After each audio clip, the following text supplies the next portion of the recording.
Oh my god, making this video is gonna make me feel so old. Oh my god, I don't know if I'm ready to do this. But anyway, hello Internet Allies, how are you doing?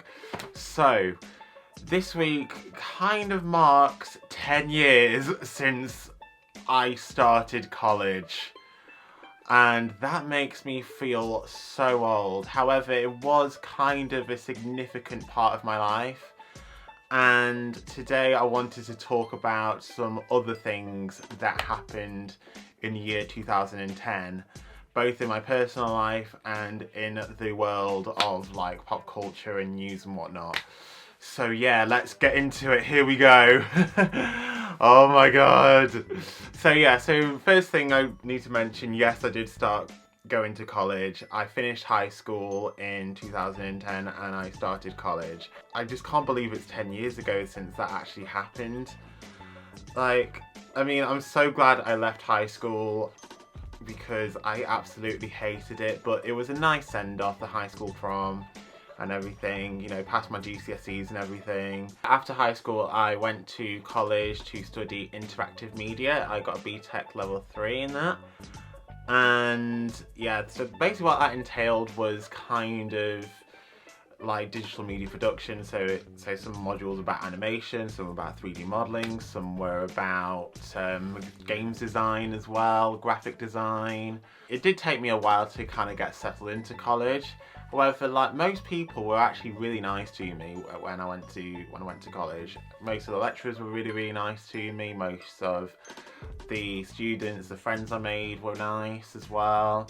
Unfortunately, I don't really speak to anybody I met on that course anymore, unfortunately, but I do wish them well. The way I like to think about 2010 is sort of like if my life was a TV series, 2010 would be series 1. Because I feel like 2010 was really when I started to really properly like grow and develop as a person really, and start to grow and develop my confidence and to start feeling more comfortable with who I was and whatnot.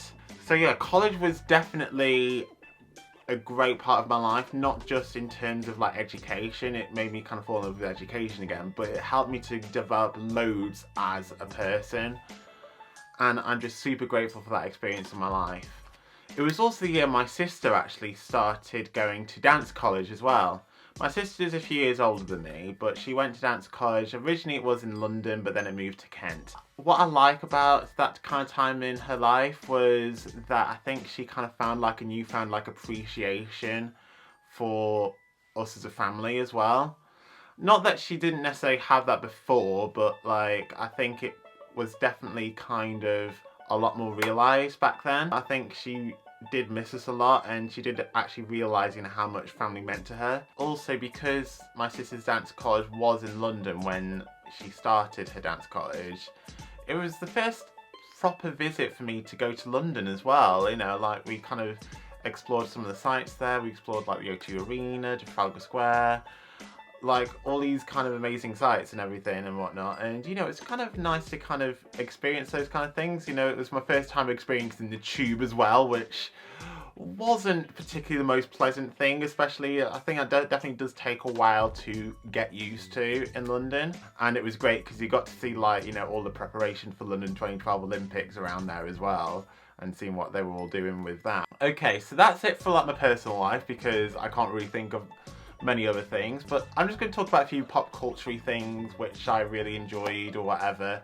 So I'm going to start by talking about movies, because the year 2010 brought the movie that I don't think I've ever been more excited for a movie than I have been for this one, and that was Toy Story 3. I don't want to say they defined my childhood, but they were a huge part of it. So I was super excited for Toy Story 3, and it did not disappoint.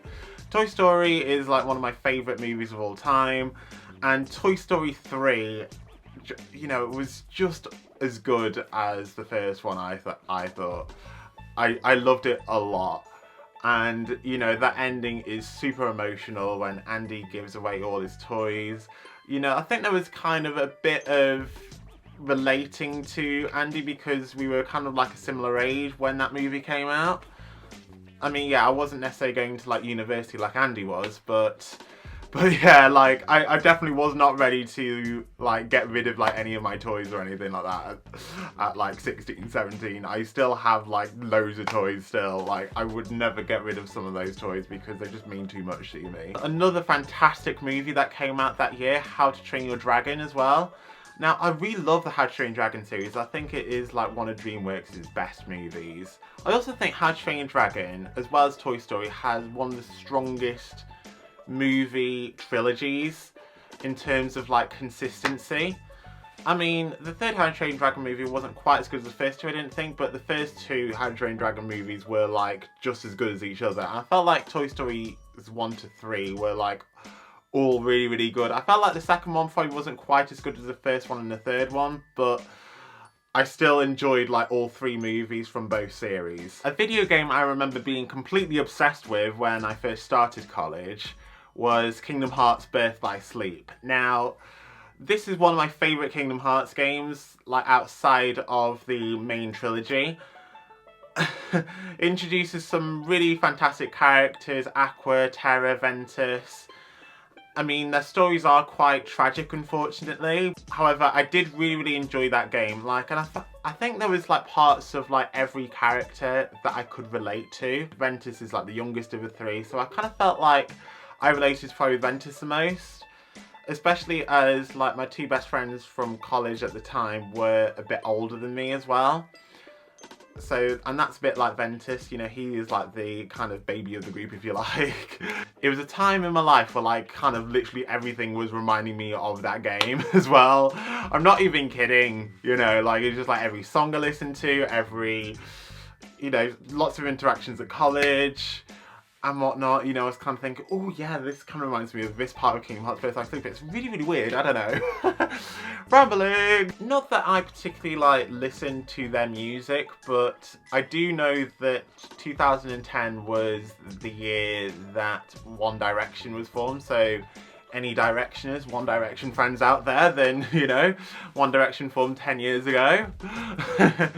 I mean, I do remember like watching One Direction on the X Factor actually, and because I was starting to feel a lot more like socially confident, I was kind of feeling like, because One Direction, the members are of like a similar age to myself, you know, some are a bit older, some are kind of the same age as me, I kind of felt like, I don't know, I kind of related to them in a way because, you know, I kind of felt like, oh, maybe I could have been like friends with these guys if I knew them, because they did seem like quite fun people. When I was younger, like, I did actually want to be a singer, and if I kind of kept on that path, maybe I could have been in One Direction, because I was 16 in 2010, so basically, and that would be like the first year I would have been able to audition for the X Factor if I still wanted to. So maybe I could have been in One Direction, maybe I could have been world famous by now, who knows? I mean, it's kind of scary to think that, like, you know, if I was to enter the X Factor now, I mean, I don't know whether it's even on TV anymore, but like I would be in the over 25s category, and oh my gosh. Yeah, that makes me feel really, really old, because I felt like with the over 25s category, like they would treat them as like really, really old and whatnot, and you know, yeah, even if they were like only like 26 or whatever, like myself, you know, like, you know, I'd probably be ending up singing like, you know, loads of songs from the 80s or something like that, you know. But that's not really the case at all. Like, you know, I still feel like really young, like at heart and stuff like that. You know, I would still like bop along to like S Club 7 or something, you know. Don't stop, never give up, hold your head high and reach the top. So thanks guys for watching, I hope you enjoyed this video. Please let me know what your favourite thing of the year 2010 was down below. I mean, it was a much better year than this year because, you know, there's a whole global pandemic going on, isn't there?